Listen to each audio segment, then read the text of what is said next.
Hi, everyone.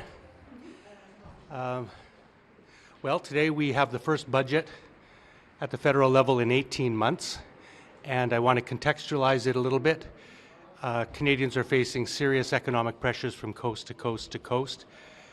We have skyrocketing prices in groceries and rent, and housing as an ownership proposition is simply out of the question for too many people. We have unemployment at 10-year highs, particularly hard for young people, where 1 in 6 young people is out of work, and many more than that are underemployed. Economic growth is weak, and of course we face serious problems from south of the border. So it is in that context that we're evaluating this budget today.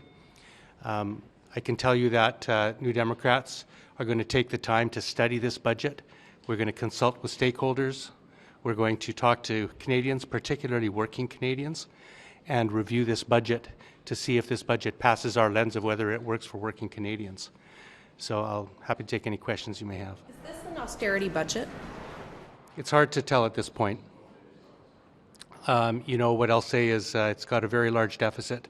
Spending is up in many ways. There are, some record investments, but it also is, cutting public services that Canadians need. So this is something that we'll be taking a very close look at. It's still early, but whipping your caucus on a vote, or will this be a free vote? Traditionally on confidence measures, parties vote along party lines. So that's the tradition of our party. I wouldn't expect it to be any different. It's still early, but was there any red line there in the budget so far that you've seen that it disqualifies you? I know it's still early stages, but it seems like you're saying we need time to digest it, so there isn't an immediate red line that you said that would disqualify you guys from supporting it.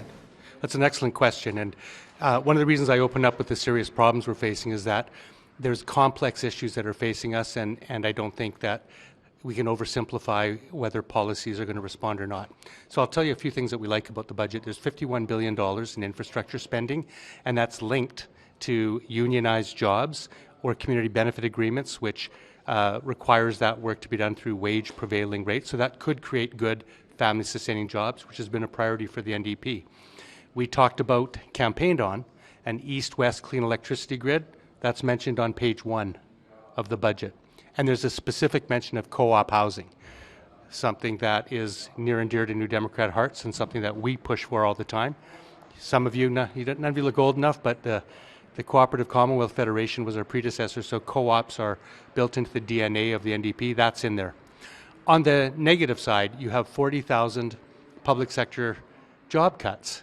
And when you have a jobs crisis, cutting union, family-sustaining, good jobs is the opposite direction of where we want to go. And we have to remember behind every job is a service. Do Canadians really want to wait 6 months to get a passport? You want to wait 3 months to get a call back from CRA? The seniors want to wait to get their old age security checks? These are the kind of real-life consequences of cutting public sector workers there are. I would also point out that Mr. Carney promised Canadians during the election that he would cap the public sector, not cut it. Second, they canceled the unused housing tax, which was a measure to stop particularly foreign investors from buying housing in Canada and leaving them vacant. So by taxing it, it was driving those units into the housing supply, providing homes for people. Inexplicably, this government has removed that tax, meaning that we're going to go in the opposite direction, and you'll see those housing units taken out of the housing supply. We think that's wrong as well. And there's no digital services tax.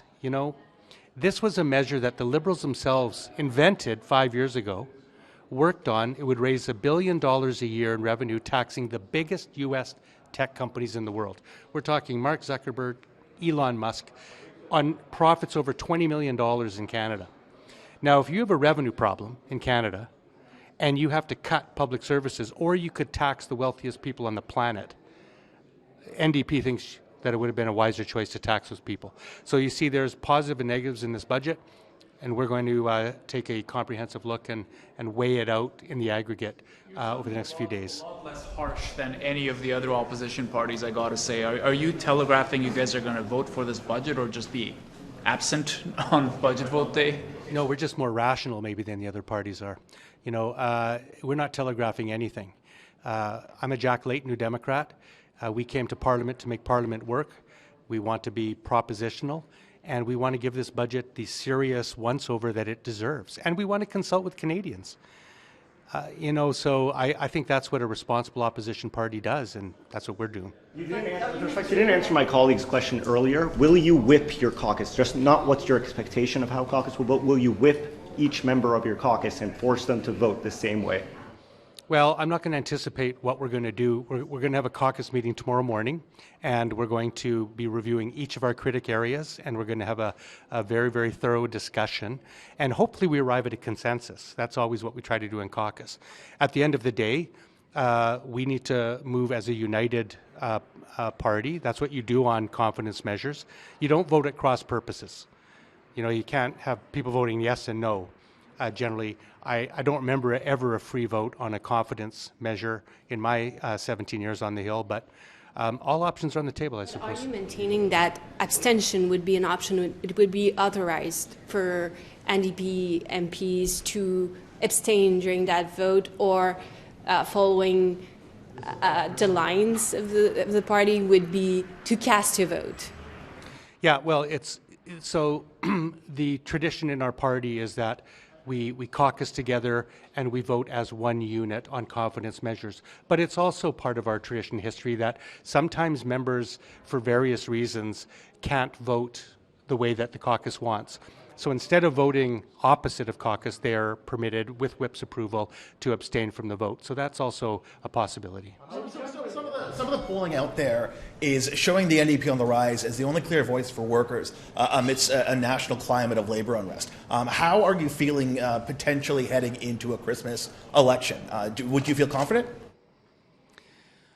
Well, I think our message is getting through. New Democrats and I in particular, since I was appointed leader in May, have made it my number one priority to reconnect with the working class in this country. And I've been dogged on that. We want to be the voice of working people. It's why our party was formed in 1961. By working people, for working people. That is our explicit raison d'etre. And I'm glad to see that message is getting through, and I think that trend will continue. What did you make of the climate competitive strategy? Do you see it as a negative sign that the Carney government has yet to condemn Alberta for using the notwithstanding clause to force 51,000 striking teachers back to work? Well, we're the party of labor, and I don't like or support any government ordering legally striking workers back to work. And it's been I think, a very, very discouraging and frankly, inappropriate act by the Carney government Liberals to continue to force legally striking workers back to work when it's their constitutional right to strike. So, yeah, I mean, I think Mr. Carney's acting to type. They ordered postal workers back to work, rail workers back to work, port workers back to work, flight attendants back to work, who are legally on strike. So ordering teachers back to work, when the Conservative Premier of Alberta does it, it's wrong. When Mr. Carney does it, it's wrong. And I would say if Canadians want a government that respects workers' charter rights to strike, they should vote NDP. Just at first glance, what did you make of the climate competitiveness strategy? I haven't had a chance to really study it yet in any real detail. But that's something that we're interested in. We want to know what this budget's impact is on the climate crisis. I will note that Mr. Carney is not the Prime Minister who wrote values, I'll tell you. I mean, he was an enlightened capitalist in that book who claimed to understand the climate crisis. But ever since he's been elected Prime Minister, I've seen nothing but regressive moves on the climate. Whether it's, he canceled the carbon tax, then he weakened the EV moratorium. Then he started questioning whether our emissions targets were there. And I did notice one thing in the budget where they're eliminating the greenwashing provision in the Competition Act, which would have reversed the onus and made people who claim that their product or service is good for the environment have to prove that instead of the other way around, namely oil and gas companies who run ads saying that clean natural gas or that kind of thing. That's taken out in this budget, which is definitely a regressive anti-climate move. Can you just explain very quickly how the party of unions, the Progressive Party, could in any scenario vote for a budget that includes 40,000 job cuts and nearly $60 billion in public spending cuts? Can you just explain how in any scenario you could support a budget that has those two things? Well, that's way too broad of a question. That is obviously a very, very significant factor to us. I do note that those jobs are intended to be cut largely through attrition and retirement, 40,000 over 3 years. We think it's the wrong way to go, though. And that's a very important factor to us. On the other hand, the infrastructure spending, may create tens of thousands of unionized jobs as well. So we're going to have to balance these things out. We're going to have to study the budget. And, this is not an NDP budget. Okay? This is a Liberal budget. And this is what you get when you elect a Liberal government, is you get cuts to services and you get sacrifices that are to be made by working people, while the richest people in this country are left scot-free. And that's not an approach that we support. You talked about being pragmatic. For you personally, how does this budget compare to your expectations going in? Did it exceed your expectations? Did it fall short? It's too early to tell. I mean, I've come out of lockup an hour ago. It's funny, every time I say this budget's as thick as a phone book, I see half the people saying, what's a phone book? And I realize how old I am. But it really is a complex document with a lot of moving parts to it. So I haven't formed an expectation yet. That's something I want to do with our caucus tonight and tomorrow, and with Canadians in the days to follow, and we'll have an answer shortly.